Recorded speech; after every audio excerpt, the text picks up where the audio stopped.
My dear sisters and brothers, Saint Aloysius Gonzaga has the story and history of being a man, a son, and even a young man to be canonized as saint.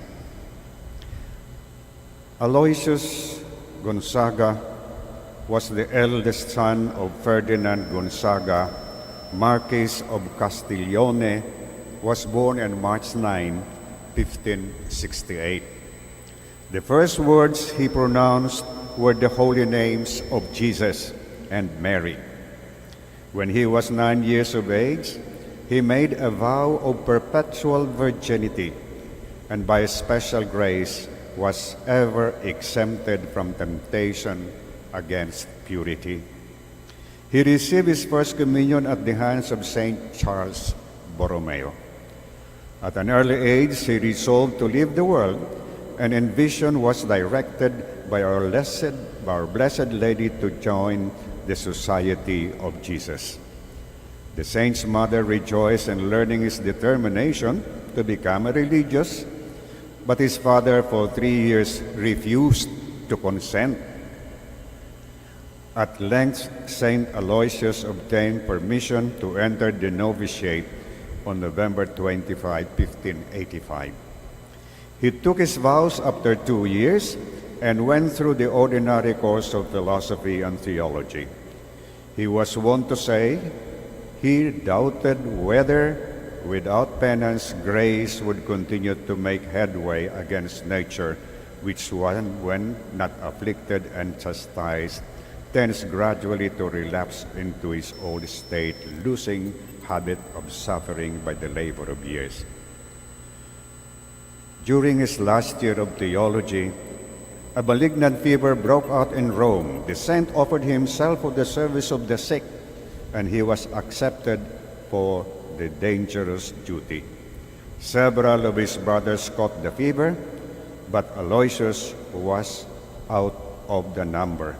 He was brought to the point of death, but recovered only to fall, however, into slow fever, which carried him off after 3 months. He died, repeating the holy name a little after midnight of June 21, 1591. So that is the story of Saint Aloysius of Gonzaga. My dear sisters and brothers, in Matthew, we heard, when you fast, do not look gloomy like the hypocrites. They neglect their appearance so that they may appear to others to be fasting. My dear sisters and brothers, many today have abandoned the holy practice of fasting. Fasting is a powerful penitential practice that bestows great benefits upon the soul.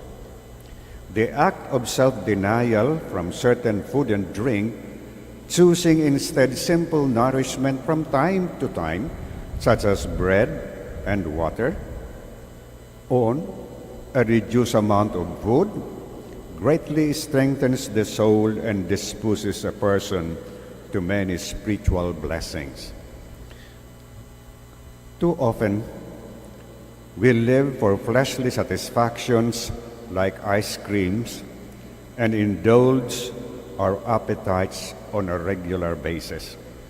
But doing so has the negative effect of tempting us to neglect the more important spiritual desires for holiness. By depriving ourselves of delights from time to time, we become more disposed to seek the true, lasting delights that come only from God's grace. Therefore, this passage above presumes that we do regularly fast and engage in other forms of self-denial. Do you fast? Do you engage in other forms of self-denial on a regular basis? Daily prayer, for example, reading the scriptures, learning about the lives of saints, and regular participation in the sacraments all lead us closer to God and make us holy. But fasting and self-denial are also very important, so it is essential that we strive to embrace them as a part of our spiritual growth. We can fast in many ways. Let us not become those who always are happy when they become marites.